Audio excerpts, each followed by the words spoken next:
Everald Warmington just walked out of Parliament. No handshakes, no smiles, pure drama. What really going on? Stay tuned.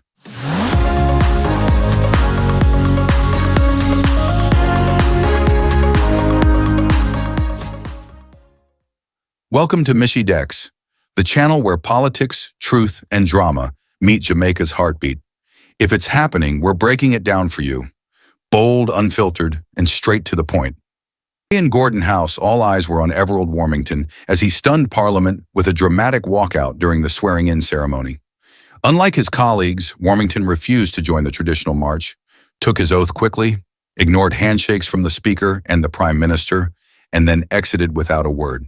The move has sparked heated speculation. Was he snubbed by Andrew Holness, left out of the new cabinet after years of serving in key ministerial posts? Some say it was a silent protest, a calculated show of dissatisfaction, while others argue it's classic Warmington, reminding everyone that he answers to no one. But the implications are serious. Cracks may be showing in JLP unity, Warmington risks losing influence with leadership, and Jamaicans are left wondering if this act signals a deeper divide inside the party. Whatever the reason, the walkout has set the stage for fresh political drama, and we'll be watching to see how this story unfolds. Stay tuned for more insights. Like, share, and subscribe for all the latest updates.